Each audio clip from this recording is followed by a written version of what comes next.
Missed an episode of your favorite podcast? Choose from over a decade of content in our archives, not just the latest episode. All free at GCNlive.com. This is your call to action. Get prepared, America. Economy, survival, energy, disasters.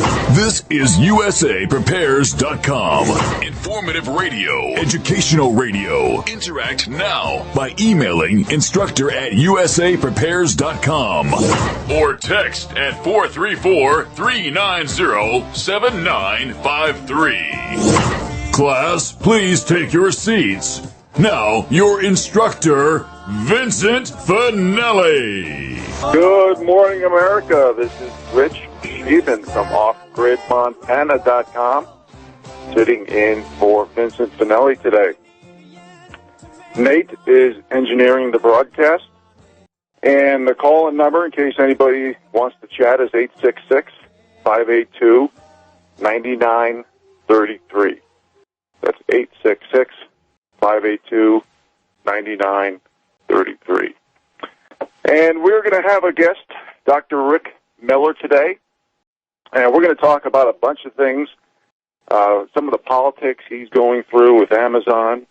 We're going to talk a little bit about big pharma and the psychotropic drugs, the Florida shooting and gun control, a little economics, and as much as we can squeeze in during the 2-hour period. And I'm going to break the ice regarding Amazon.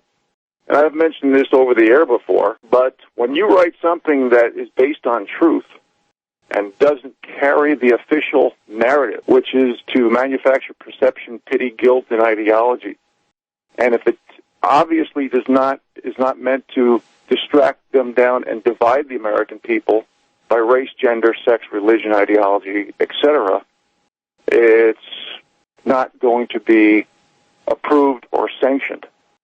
Now, some of the things I've had to deal with was I've had Amazon delete 5-star reviews many times.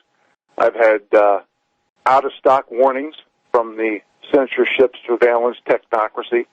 They've misspelled my book titles, so search engines could not pick up my book. I even got a phone call from one Amazon employee, so he said he was, saying that the employees love the book, but the powers that be are going to do everything to suppress the book. So this is the 1984 Twilight Zone episode we are living in. I've even had books returned to me, folks, where I've had deleted chapters, including the introductory chapter, the first chapter, the second chapter. I've had sentences moved around, words deleted, and words literally switched to take out the context. As you know, you can even change a few words in a sentence to change the context of the message.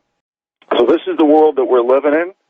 And Dr. Rick Miller, I want to welcome you to the show. How are you this morning?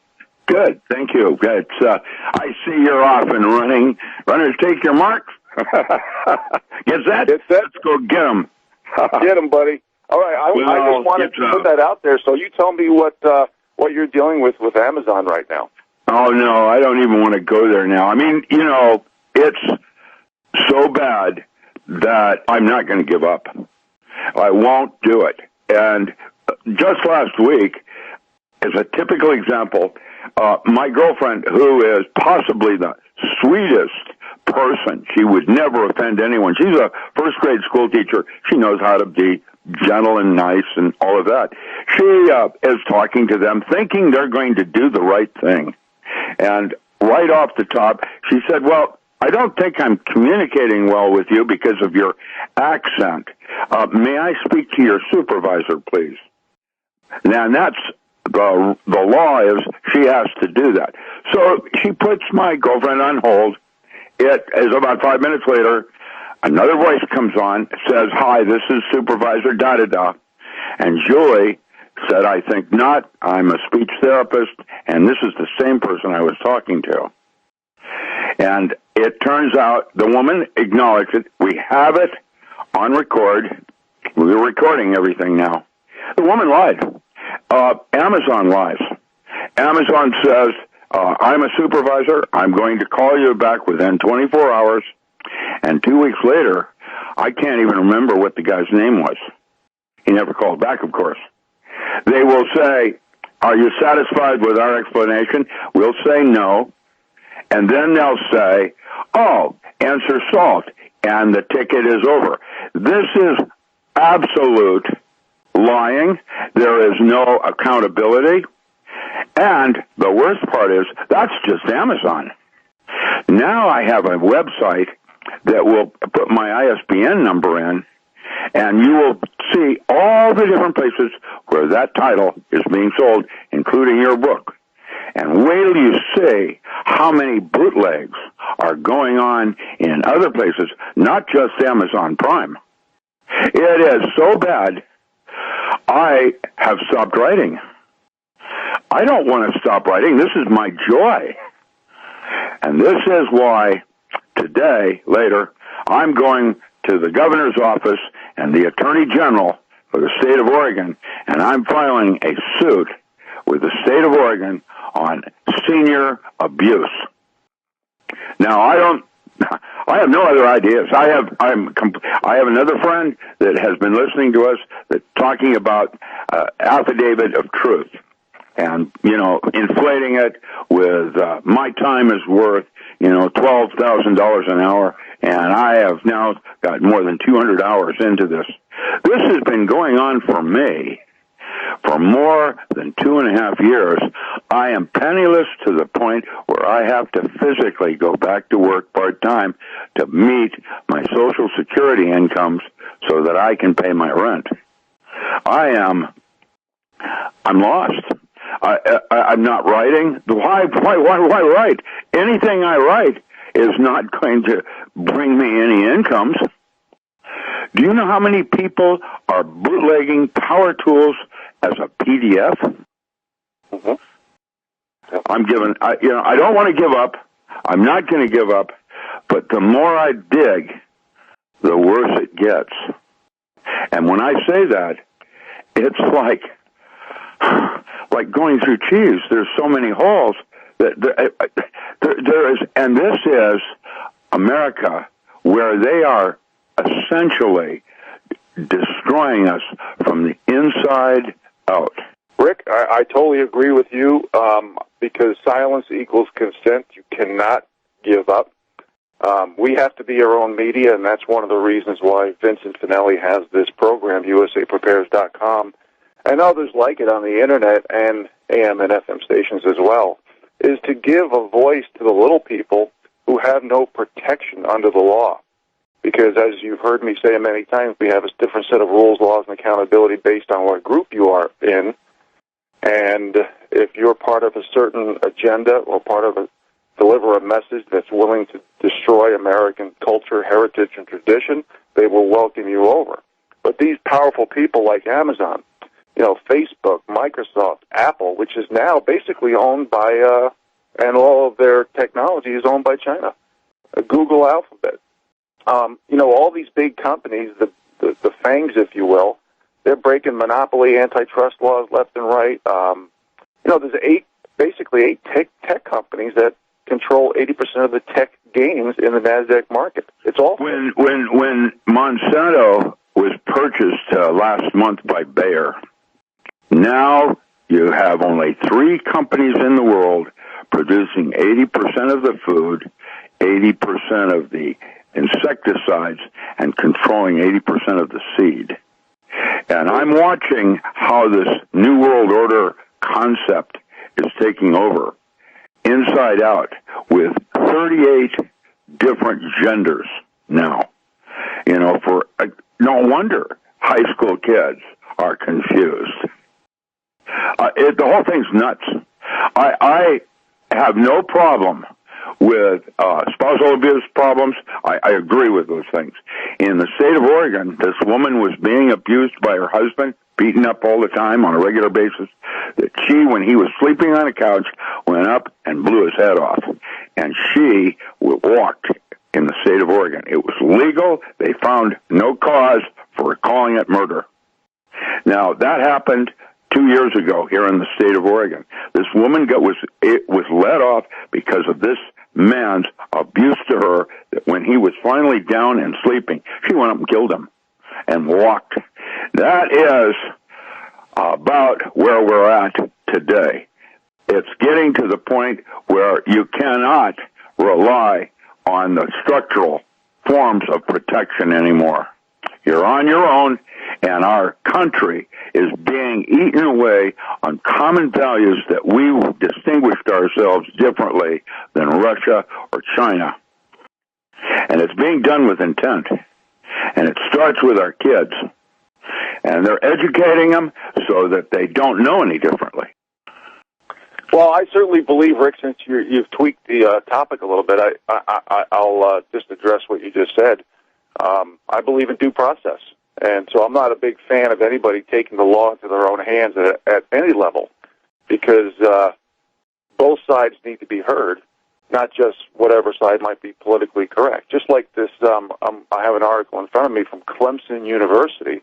A Clemson female student was arrested for making false rape claims. And about 50% of the sexual harassment and rape actually are false. But that information does not get out to the public because it's not politically correct, because the powers that be want to race bait, gender bait, sexual orientation bait, religion bait. They need to sway public opinion by holding on to the narratives and creating chaos and infighting with group identity politics in order to divide the people. And when let's ask a question to you. Did Florida the shooting in Florida, did that happen? Well, you can't answer that, can you? Because you're not sure. Well, Rick, give me a few moments to attempt to answer it, okay? You're right. Well, I'm trying to make a point here. The thing is, I agree. There's so much disinformation, you don't even know what really happened. You can't trust the news. Well, no. In fact, the trustability or believability of mainstream media, from what I read, is about 6%. It's the same analogy of walking into a supermarket and looking at certain products that are lost leaders for sale. They bring in people for about 6% of the products that are marketed to say, here's a good deal. It's a lost leader. Everybody knows it. But they stay in and buy other stuff. And that's the same analogy that the mainstream media uses. And, Rick, we'll talk more about that after the break. America, thank you for being on board today, and we will see you on the other side of the break. Good morning, America. This is Rich Shealy from Off-Grid, Montana, sitting in for Vincent Finelli today. And my guest is Dr. Rick Miller. And, Rick, since you kind of went into guns, I'm going to mention a few things, and I'm going to hand it over to you. But I find it very interesting, and not many people say this, that the mainstream media does a really good job at always mentioning the gun, the type, the caliber. But when they talk about the shooters, they don't talk much about the psychotropic drugs or antidepressant drugs that they're on, and which physician prescribed it, and which pharmaceutical company manufactured it. But yet they have the audacity to start to talk about suing gun manufacturers. And this is why I hate the terms hypocrisy and double standards, and I always talk about practice what you preach laws. But I digress here. Let me go on to stick to the gun category. You know, when you look at all the great security that the elites have, from the Oscars to the federal courts building to protect the rich and famous, I mean, when they have a venue, the elite, they can hold off Russia for a whole weekend with all the freaking guns that they have. Why don't they put it in schools? And some solutions would be homeschool your kids, get them out of government public schools, get the community and neighborhood schools to bring in speakers with practical experience to teach the real success in life and not theory, as too many teachers do today. We need to bring in our American vets to be security, people who have actually been in combat and know how to handle a weapon. This is what some of the ideas and solutions that we need, because when you look at sanctuary cities and no-gun zones, that's where the highest murder rates are. And the people who do the mass shootings know this, because the U.S. has the highest ownership of guns per capita in the world with 90 guns per 100 residents. But yet, even though we're the highest owner of guns, our murder rate per capita is 111th in the world. And it would even be higher than that if it wasn't for the mass shootings that occur in gun-free zones, which are 98%. Now, some of the solutions from the Democrats, or the globalists, bought and paid for, was to make gun ownership 21 years old. Well, why don't we make voting 21 years old if they think that young people are too immature to handle it? Voting should have educated resources behind it. Now, I mentioned this on the air the other day, and Illinois Democrat Representative Danny Davis says, quote, "It's acceptable for only wealthy individuals having access to firearms if a 50% federal tax on all guns and ammo becomes law." Again, you got to get rid of this left-right paradigm, America. It's a lot more aristocracy trying to manage the serfs. And here's another good example why we need practice with the preach laws. And I'm gonna say one last thing, Rick, before I give you the floor. If they can't stop illegal drugs, if they can't stop pedophilia, which is probably the worst crime in the world, how are you going to stop illegal guns? Everything is made so the law-abiding citizens suffer. You know, they're so good at creating this Hollywood humanity narrative, but it's all theater. It has nothing to do with humanity. It has everything to do with the aristocracy controlling the serfs. Rick, I'd love to hear your comment. I don't know what to say about any of it. Pedophilia is from an old grimoire from the 12th century, suggesting that if you have sex with a child, you become childlike. I remember in 14th century when they thought that bathing in blood would make you healthier. And then there were leeches that would suck the poison out of your body. These are concepts that are antiquated and still used in lodge concepts. Now, the Republican Party has a lodge in Texas. It's a secret lodge that determines who's going to be what. And I remember the look on my father's face when he realized he was no longer a Republican. Rick, hold that thought. We will be back on the other side of the break, folks. Hang on. Thank you. Good morning, America. Rich Shealy sitting in for Vincent Finelli this morning, and our guest is Dr. Rick Miller. And, Rick, you started talking about pedophilia, and I love the tangents that we all go into and try to cover as much topics as possible, especially if it's politically incorrect to discuss, which the mainstream media doesn't discuss pedophilia. And that pretty much tells you who owns the mainstream media and that they are bought and paid for. Now, I've read quite a few articles from the new media, basically with a one-sentence narrative saying that the Me Too movement is a distraction from the pedophilia and the cutting up baby movement and selling it to the highest bidder. Now, I realize you had a very short segment before the break, so I'm going to give you the floor. Rick? Well, I just wanted to say, about 4 centuries ago, a number of brilliant artists, writers, Michelangelo, Leonardo da Vinci, others, all grouped together seeking something more from life than the physical world. And these were called magic lodges. That's how it all started. It was for the ultra elite of Europe seeking something more out of life. And we went to the old grimoires, the books of magic, trying to seek something that would give you not about control, personal gain. It was about spirituality. And these lodges became Masonic. And there was Gnostic, and there were Masonic. And they were, to some extent, against the teachings of Christ, like the Gnostic systems of movement and so on. But they were aspiring seekers, wanting something more, like Shakespeare and Byron and other writers that were of, fame at that time. And they would belong to clubs where they would try to do ritual.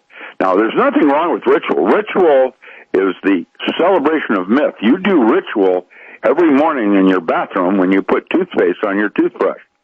The Japanese have taken that concept to a higher art form where they ritualize everything they do in the terms of serving tea and welcoming a guest. It's a ritual. You always took something when you went to visit somebody. It was a gift. It was a protocol. It was a way of being. And what has happened is over the years, this has matriculated down into controlling. The Shrine and Nile Temple went to do philanthropy, to try to do good in their community, like children, and having a children's hospital here in Oregon for kids that have cancer, that kind of thing. And from that point of view, it's laudable that it is well served and trying to do in the direction of the light. But with it comes the dark. And that's the part that I like about light. Light always seeks the darkness because it will illuminate everything. That is the concept of being illuminated or Illuminati. Originally, the illuminated were the Jesuits of Rome. They were the scientists of the Church of Rome. And what happened and what caused the split was when the Church of Rome started putting them at the stake as heresy, because I'm trying to give you some perspective of how that we have come to this moment of darkness and seeking the dark side, Luke. It's the whole concept was for spiritual evolution. And what has happened is it has matriculated down now for power, greed, lust, jealousy, anger, the deadly sins, the qualities in man that were deemed unworthy of man. Those are your fallen angels. The fallen angels are those qualities inside you that you deem unworthy and would like to eliminate. And that varies for each of us. I went to church last weekend and had a minister talk about the purpose of giving. And he quoted Romans and other chapters in the Bible that I found very, very enlightening. I remembered it was Solomon the king that started right out in the beginning. Ownership is enhanced when shared with another. Now, it's not about owning something. Each of us have gifts. I'm a writer, that and knowledge base. That's what I try to do, is share my knowledge, because I have it, and I've got way more than I need, and so I try to share it with others, like somebody might have more marijuana, and they share it. That's one of the things I do. I have so much pot that I don't sell it. If somebody doesn't have any, I just give it to them, because I have all I need. It's the same thing with money. It is the same thing with knowledge. It is the same with all different things. And each of us is blessed. But when you start to want more, even though you don't need it, now that is what we would call a fallen angel. And that's where our society has begun now in terms of values, where the few rule the many. I've drawn a line for sovereignty. I just won't participate anymore. And Amazon and these other kinds of bullies would use ritual to think that it's going to give them something, and they've missed the whole point of the fact that they'll never get to the door, like Simon says. It is about the journey, and everybody has missed the big picture. And that is how they are tearing the United States of America into small pieces that will probably go to civil war and lead us into provinces, very much like Canada. And that is Plan B of Agenda 21. It's easier to rule a group of small countries as it is one large one. And so the whole thing has purpose here, and it's to each and individual of us to recognize what's important to us and draw some lines. Well said, Rick. Well said. And to comment on some of the things that you just said, we are all imperfect sinners. But when it comes to pedophilia and certain things, even like the article that was in the news on the new media just a few days ago about male escorts having proof that 40 priests in Italy, and including some pretty high-up people, were hiring homosexual escorts. And you know what? Adult mutual consensual sex is what I always talk about. But if you're a priest and you're trying to protect certain people, and I know there's been a lot of stories about priests with boys in church and stuff like that, and I think a lot of these things need to be discussed, addressed, and discussed by the people, by the little people, by the 93% of income. That's what I mean by the little people. Now, I realize there's a certain addiction to power, money, and control, and the people who have it, and then you look at the big inequalities. You talked about people wanting more. When you want more, it's also called the law of diminishing returns because you need more stimuli. And that's one of the reasons I also talk about excess laws. I would love to see the bottom 93% create polls, and this is why these polls aren't out there, because it's not sanctioned by the people who own the mainstream media, okay? The big banks, the UN, basically the power elite. And I think we should have polls on how much money or cash flow people should make just to right the ship. I'm not talking anything that's socialized or totalitarian or tyranny or communism or dictatorships. I'm talking about giving the people the ability to control their own destiny again, because the people at the top are exempt from everything. You know, it's just like, when you were talking about females, how much of the illegal aliens convicted of sex crimes in evading ICE? So it all depends on where you're at, which side of the aisle you're on, holding the narrative, swaying public opinion, and controlling the masses. And this is why they use group identity politics, a.k.a. victim group status and protection group status. But what they're doing, and people are waking up to it, is that they're insulting the work ethic, the ability, the intelligence, and degrading and disrespecting every group. And when you lower the bars of standards and expectations in America, to reward mediocrity for so long, the only people who are going to really reap the benefits of opportunity, knowledge, ingenuity, productivity, innovation are going to be the privileged few at the very top. Rick? I don't have much more to say about this. I practice my own center, and I belong to no clubs anymore. I started with Theosophical Society, Rosicrucians, and Magic Lodges, and what we call Masonics. And then I walked away, just like I did neo-paganism and witchcraft. I got what I needed from those studies and then moved to another level. And today, I just won't participate with any of it anymore. I'm a solitary oasis. That's what we call in the lodge now. I'm an oasis. I'm my own thing. And that's it. And each of us has to find that. And it's not out there, it's inside. And you know what's right for you because your parents showed you how to do it right. And that's why it is so important to teach your children well. That, by the way, is the 11th season, and it's episode 7 of X-Files. Teach your children well. And that's why I'm trying to leave footprints of what I think is valid as a scientist. I realize that science does not have the answers any more than religion. It's like a closed system, and why we have two brains arguing inside ourselves, going from one side to the other, trying to find that equilibrium. Well said. And we'll talk about science and gag orders and NOAA and all this stuff that's happening, basically the system being bought and paid for, and we'll talk about that after the break. Good morning, America. Rich Shealy sitting in for Vincent Finelli today. and our guest is Dr. Rick Miller.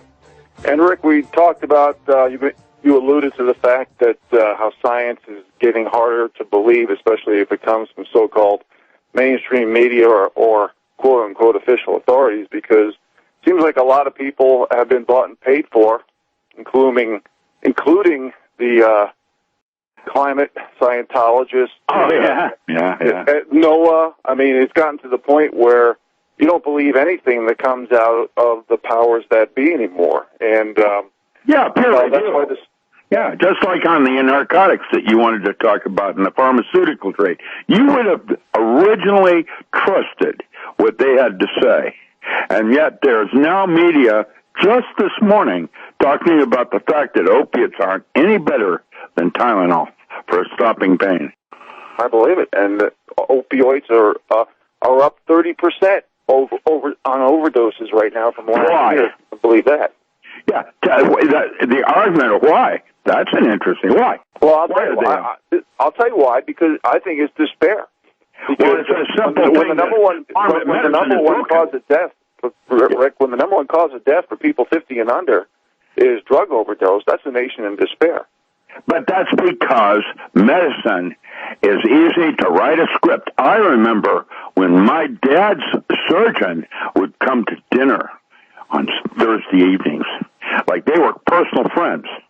Who's got a doctor that is a personal friend that comes to dinner anymore? The doctor doesn't care about you. He cares about money. And the money is a prescription so that it is a recurring, revolving income for him. Absolutely. That's where medicine is broken. Right now, there are doctors, my doctor, would like to fire me because I won't go on a prescription for high blood pressure because he says, well, you're 158 over 81. And I said, and the norm is supposed to be at 130 for your age. And I said, cuff me again. And I put my blood pressure when he did that at 129. But if I had not done that, he would have either required I go on a prescription or fired me and have me look for a different doctor. And one size does not fit all. That's what they're trying to do to us in medicine. That's why I would say medicine is broken and why we're in a country of opiates. Because 1 in 4 people have chronic pain of some kind. I have trigeminal neuralgia, da-da-da-da-da. Everybody's got something different. I've got titanium in every limb in my body. So, of course, with the weather, I can tell you what the temperature is outside by the way my knee feels. But I'm not going to take drugs to try to mask something that has a purpose. When I had my last hip surgery, I did not allow them to give me tramadol, and guess what? The pain was unbelievable the first day. I mean, almost to the point I couldn't stand it. However, the second day it was manageable, and I healed 4 times faster because I didn't take those drugs. Yep. Now, that's where we're at in medicine. Yep. We're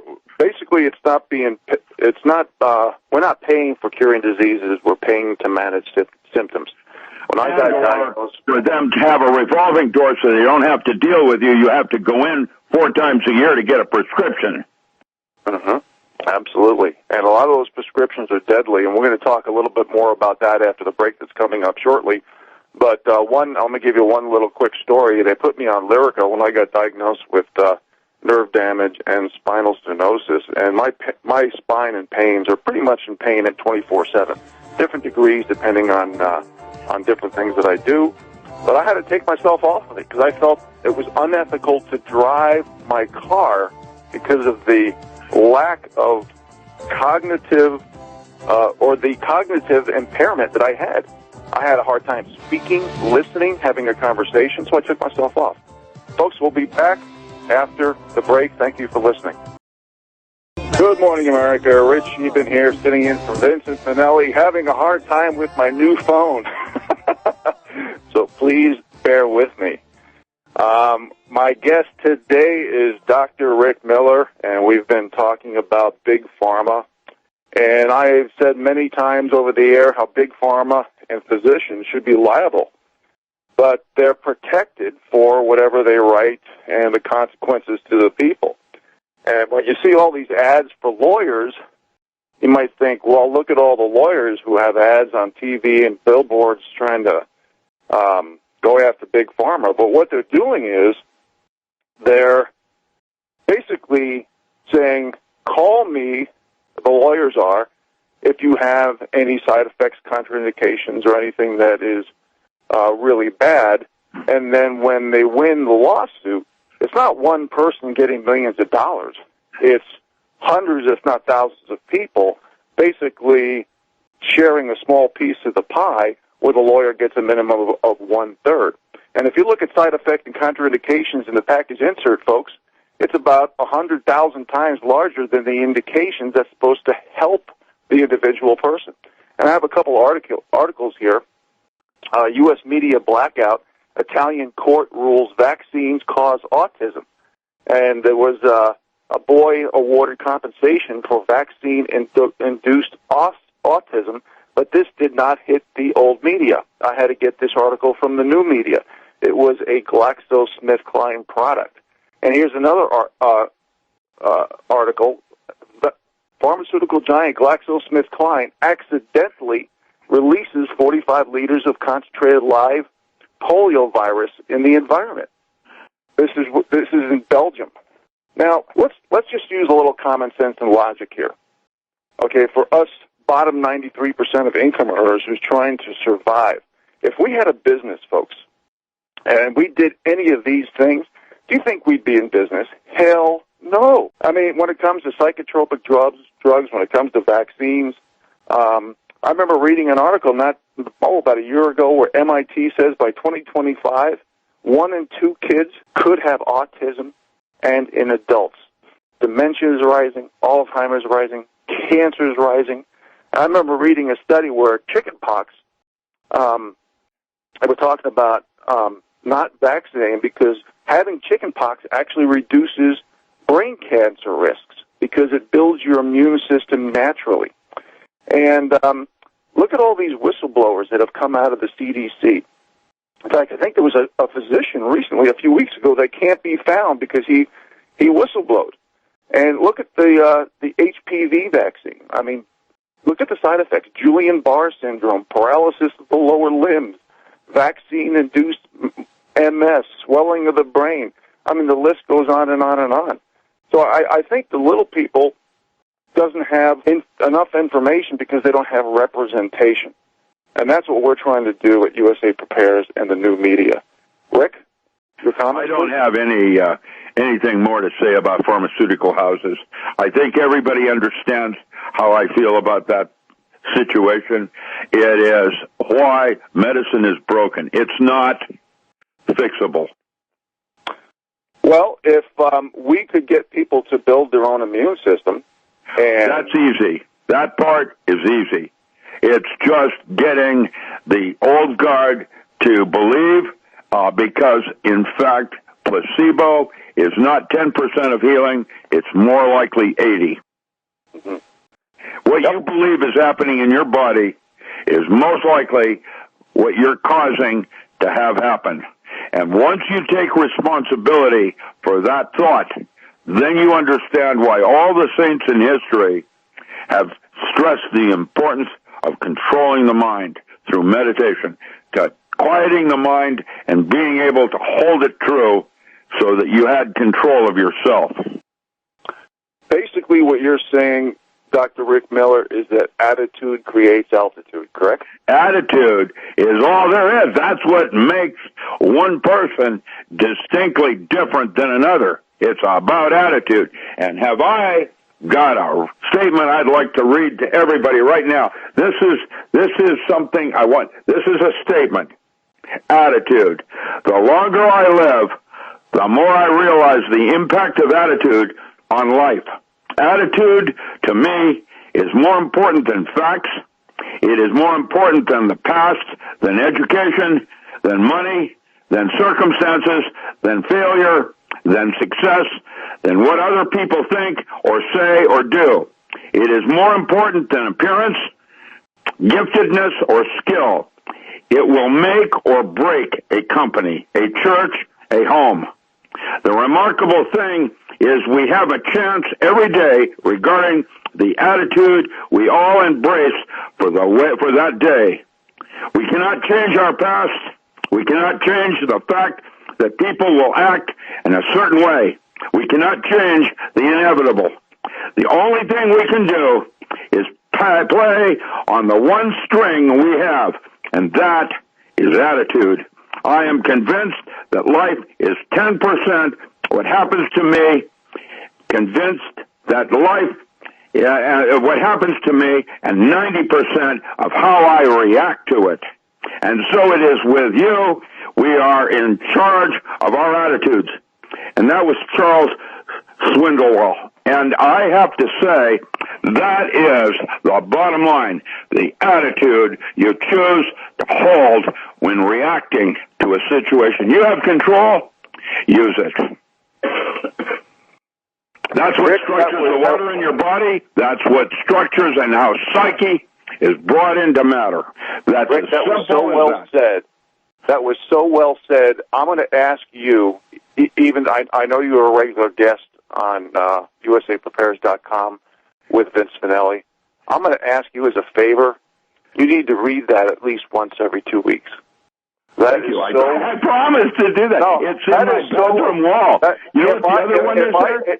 If I could applaud, I mean, one person applauding doesn't do anything, but I'll tell you something. I bet there's a lot of listeners applauding to what you just said regarding that attitude. Well, you have a choice. You have a choice. The other one, and this is the most important one, is the distinction between unrewarded genius and persistence. And persistence is the one that rules the day. It doesn't matter how good your idea is if you don't do anything about it. Absolutely. Absolutely. I agree 100%. That's why you should not give up against Amazon. That's why the little people, the bottom 93%, should not give up on our goals. Well, that's what made me in charge of setting up SEAL Team number 1. I don't give up by definition. Very well said. Very well said. Well, Rick, I'll tell you what. Let's we're not going to have a great bridge here, but let's go into the next topic. But, you know, I went on your website. You're not supposed to be doom and gloom, man. And your Facebook post. No, I'm not. But I'm taking a lot of this stuff from your posts, whether it be your website or Facebook. Oh, yeah. Well, I have Facebook and I have my website. Shooting. And one of the things that you had on there, Rick, was you had Greg Hunter from USAWatchdog.com, which is one of the probably 50 or 75 people that I listen to or read regarding financial and economic news. And I was surprised, you being such a science buff, would actually have that post there. Listen, but if anybody doesn't, this is an important one. There is a movie on my website that I recommend everybody watch. It's called Amerigeddon, and it was written by Chuck Norris's son, Mike. And this movie is a free movie. It's on Facebook and my website at richardallenmiller.com or docram.com. And you can find that movie going back about a week ago. I posted it. It's called Amerigeddon.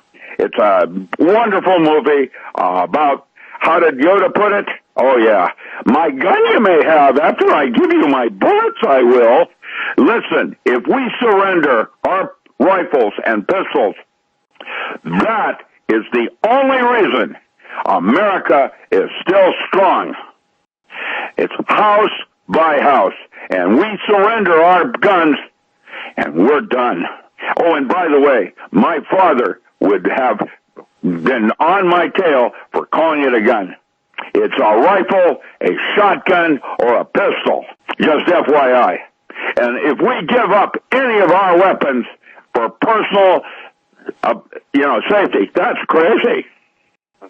Absolutely, and that's why, absolutely, Rick, and very well said, and that's one of the reasons why we still have a little bit of liberty and freedom, correct, which is waning in America, and that's why the mainstream media is doing everything to twist the narrative after we talked about guns earlier, and I think we mentioned some very important points, especially the fact that 98% of the mass shootings occur in gun-free zones.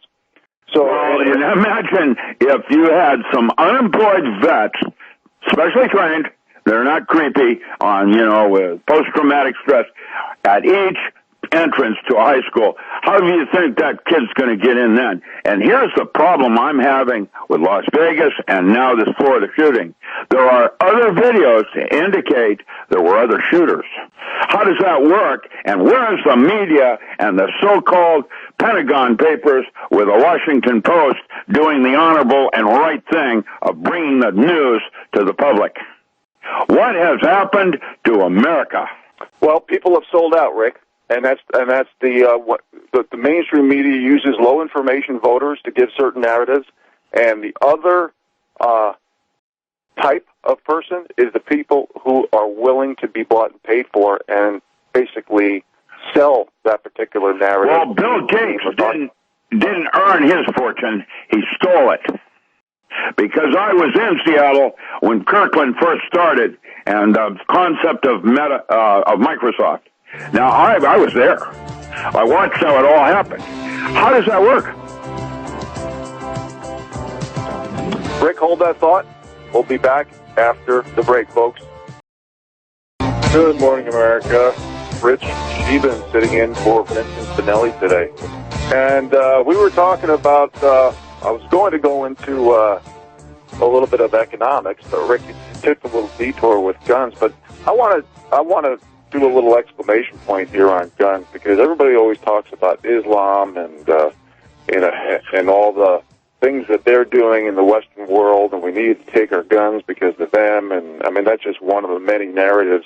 But I just want to mention some of the things that we need to be concerned with the Chinese as well, because so many of the mainstream media I've been reading lately have been saying we should do Chinese-style politics and Chinese-style social issues and Chinese-style economics. Well, you know what? They're owning our ports. First of all, their debt to GDP ratio is out of sight. They own a lot of our ports, our big hotels, our lands. They're enveloping a lot of our big business, including some of our high-tech business, which is what America really needs. Intellectual property is the only thing that we really have left because we have so little manufacturing. You look at their Army and Navy that's growing. You look at their influence on Facebook and social media. They have way more influence than any other country. I remember reading an article about 5 years ago how the Chinese, because they have so few women for their men, they were looking at using Facebook as a tool. So if there was ever a takeover here, they would already have their women picked out. So I think there's a lot of concerns, a lot of reasons why we need to have our guns for freedom, liberty, sovereignty, and controlling our own destiny, because it's pretty obvious that the mainstream media has been bought and paid for, and they are doing everything in their power to eliminate the ability for us to protect ourselves. And this is why I said when we talked about the gun topic earlier in the show, if they can't stop our drugs, if they can't stop our pedophilia, how are they going to stop illegal guns from coming in? And it's all about controlling the legal, law-abiding citizens, the little people. And we can't let them control the narrative with subjective emotional opinion when we have so much objective facts, like the fact that 98% of our mass shooting occurs in gun-free zones. That one statistic alone, never mind the other dozen I mentioned, should hold enough water to not even have this conversation. But they're not going to give up because they have unlimited money by the George Soroses and the powers that be. So that being said, Rick, let's switch gears a little bit and talk a little about, since you had a post of Greg Hunter's USAWatchdog.com, which I really like his show.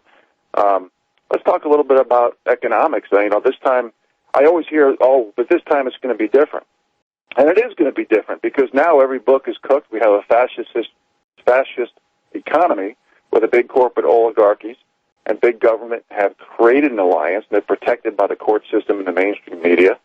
And we have the only thing that's really going up in inflation is subsidies, grants, special interest groups, and lobbyists that have been more and more corrupt. And, of course, the lawyers, judges, and law enforcement, and even the federal alphabet agencies seem to be bought and paid for.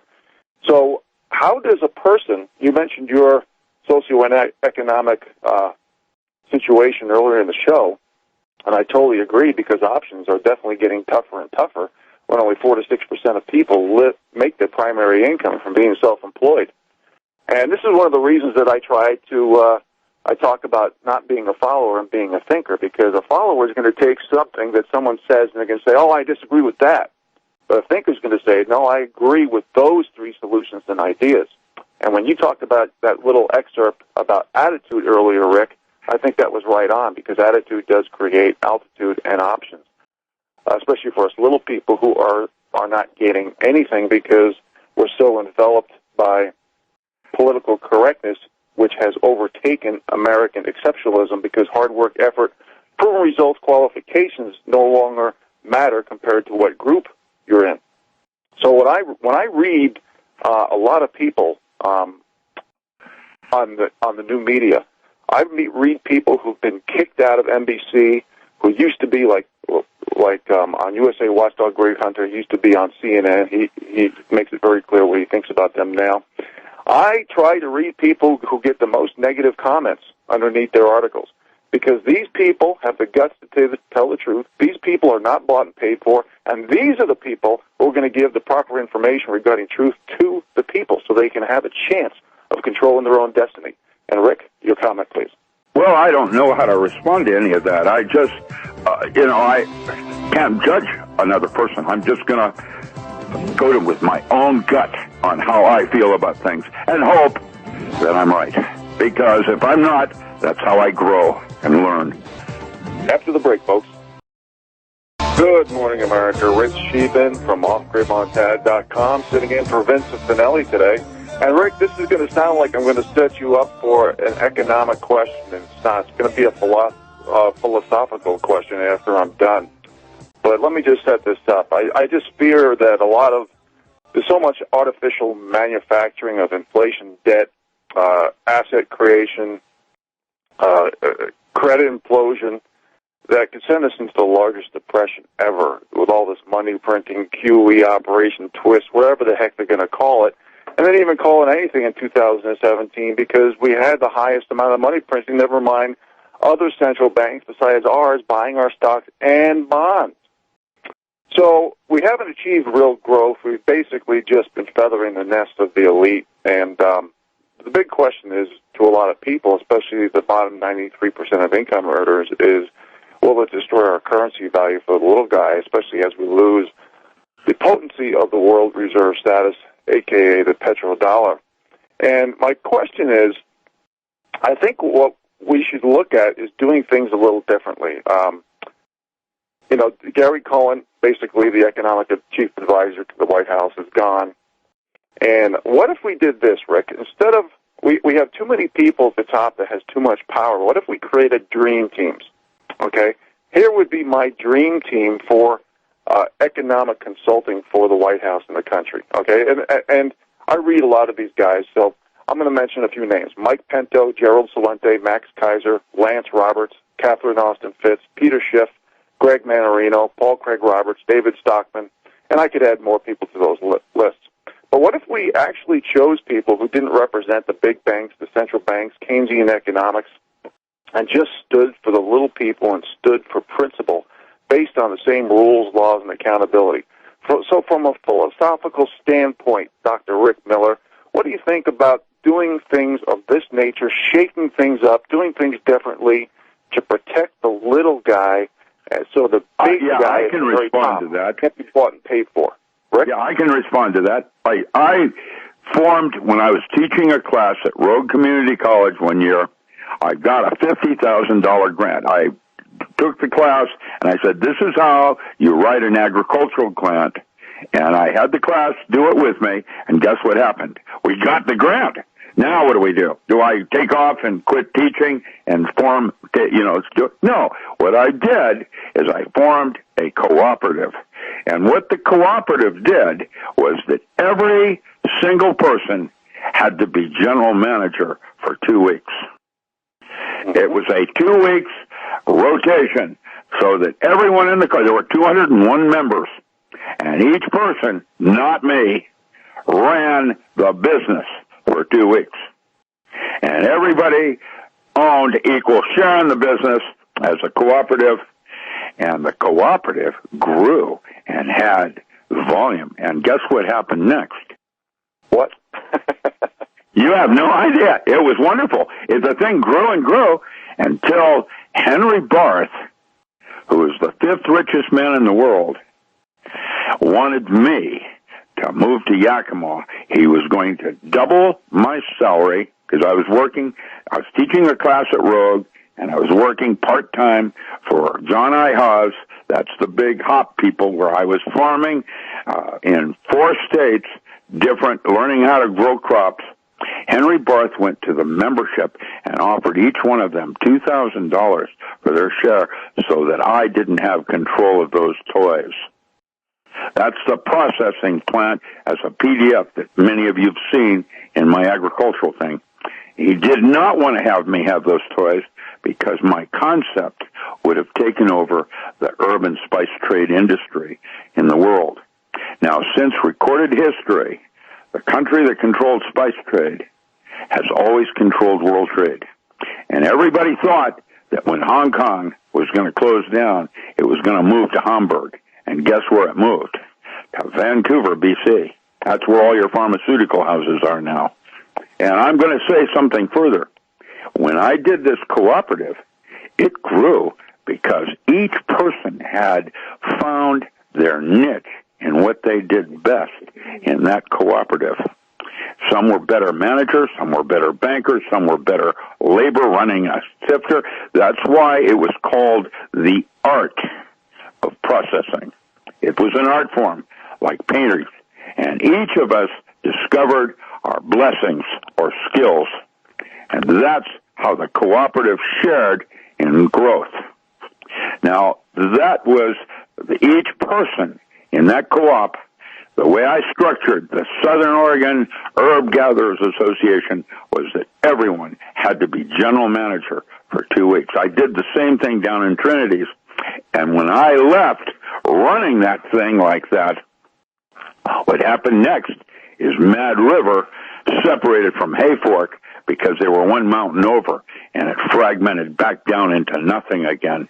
But when you work as a team, not communism and not socialism, capitalism, but as a team where everybody discovers, that's how the Aborigines do it, because everybody has a skill. And what it is to discover what that skill is in terms of best harmonizing with the group. That's the metaphor. Very well said. Great analogy. And I talk about stuff like that all the time in Chapter 15 of the book of the Self-Sufficiency Preparedness School in the context of people getting together, buying property, sharing skill sets and capital resources, managing the property, parking things out, building their structures, their barn, their home, their greenhouse, their garden, their fencing, and basically in an end game period. I've done a lot of talks at realtor conferences and things of that nature where people call me up and I give presentations over the phone. And I talk about doing this and creating a database of like-minded people who want to think outside the box, who want to cross-train, who want to share the capitalistic environment. I've got another metaphor pioneering and homesteading, and then they sell it. Yeah. Okay, here's the deal. So this one baseball player, he's retired now from the Royals. He was their pitcher, Clay Roop. He came to visit me on his way up. He's up in Sandpoint now visiting one of my bunkers. I have bunkers across the United States. And he said to me, I went to the top people in permaculture, and how come none of them have heard of your name? And yet you were the first person to interview Bill Mollison. It's because I have a number of different skill sets, and one universe does not know the other in terms of what I am becoming.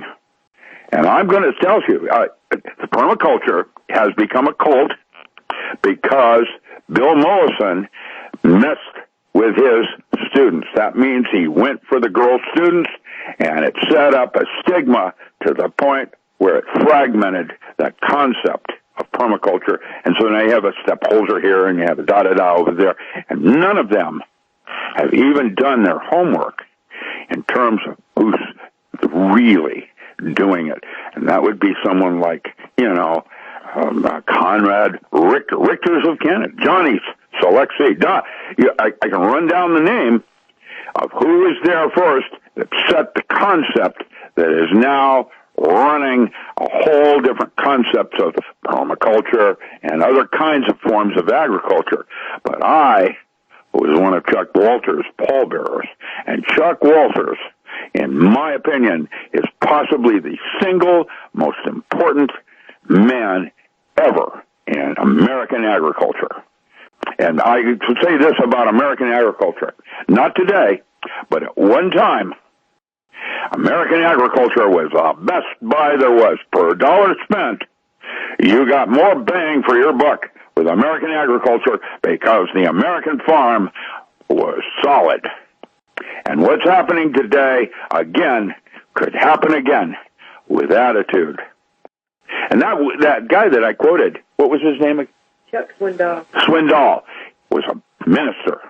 That comes from the Bible and the attitude concepts.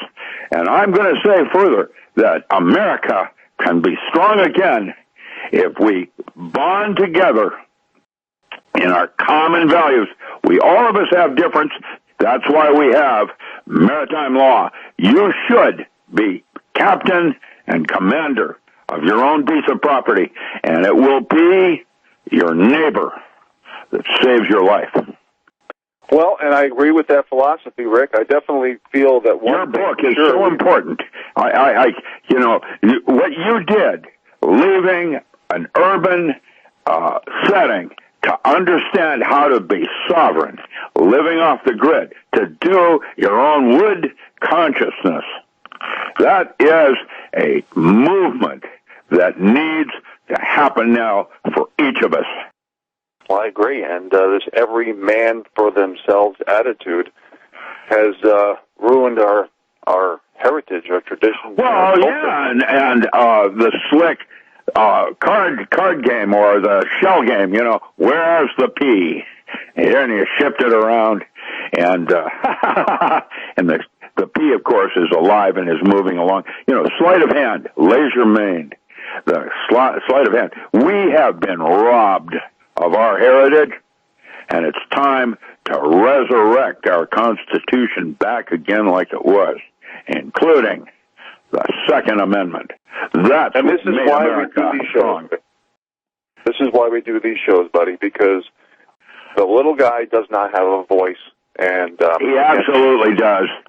It is the little guy that causes the change in things. Absolutely, and that's why we're doing these shows. Absolutely. Rick, well, I know we're going to be heading towards a break fairly shortly, but I want to ask you, you have a lot of information, and, I read articles. There's a lot of scare articles out there. Now, I always tell people that I try not to worry about things that I can't control, and I'm going to mention some of the things that I've read recently, like the Ice Age, the Earth overheating, from Stephen Hawking's, the San Andreas Fault in California, the new Madras Fault, where the ocean's going to reach the Great Lakes and the big quake. People overreacted on Y2K in 2000s about everything crashing the computers. The ring of fire of the volcanoes going to eat up the Earth.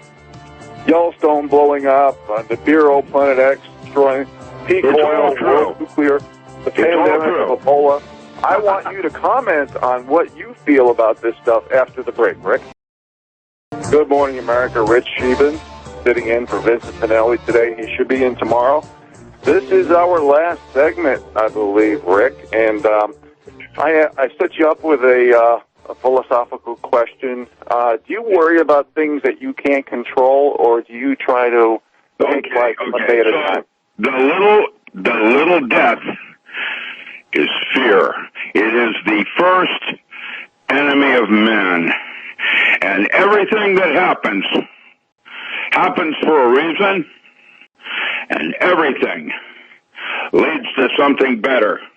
And if things always works out in the end, and if things aren't working out, it's not yet the end. Attitude. And I'm going to end that whole summation with a single quote from Joseph Campbell. When you see the kingdom of the Father on earth, the apocalypse has already occurred. It is perpetual in its potential. Well, that's very profound. So everybody get it. And fear is the first enemy of man. Don't fear anything. If you want to fear something, fear this. Yourself. Listen, everything happens for a reason. And you'll notice even the Clovis, which became the Hopi, that had spaceflight, crawled out of a cave. Man is still standing. We will always be here because God loves us. Well, very well said, Rick. You know, we get so many different questions for us, people who are on the air on a regular basis. And for me, it could be anything: financial, economic, social, political, rationale, off-grid living, self-sufficiency, things like that. And I'd say a good portion of these questions come from people who are very worried about things that no one can really control. And I always tell people to go for it. I talk to people all the time who talk about moving to Montana, living off-grid. They want to live their adventure, their dream before it's too late. And I see a lot of people who are someday isles in life, and then they get to their deathbed and they have a lot of regrets because they didn't go for it, whatever their dream is. And this is why I say never give up on your dreams, goals, health, or yourself. And I think the biggest regrets people have in life are the things that they didn't do, not the things like that they movie. did do. Yeah, movie star. What was it? Quest, Galaxy Quest. Never give up, never give in. I agree, and your attitude, the way you're going to be combating and fighting against Amazon, is going to be well worth it because. Well, we've got a letter to Donald Trump, and we're going to the Veterans Association today, and I'm going to garner a whole bunch of veterans because we're going to call it senior abuse from Amazon. Well, I think it's the little people abuse. I think with the surveillance and censorship and police state that's going on, we need to address it, all of us. What happens if the state of Oregon draws a line on Amazon's behavior? And because we can't do it nationally, let's say we do it state by state, like FDA did with drugs. You know, Colanut and Guarana were illegal by the Uniform Controlled Substance Act, and the only reason they're now being able to be used, and we're only banned by New York and New Jersey, was because of my book, which assigned them rituals that made them sacraments, so it was illegal to have our law against owning and possessing psilocybin mushrooms. It is not illegal to have those things, to grow those things. It is illegal to sell those things. It is illegal to extract the chemistry. But it is not illegal to have psilocybin mushroom. I have 5 different varieties of psychedelic mushroom popping up on my soil right now where I live in Oregon, right this minute. Rick, we're going to have to talk about that next time around, buddy. Thank you so much for being with us, Dr. Rick Miller. And America, thank you for listening. We will catch you tomorrow.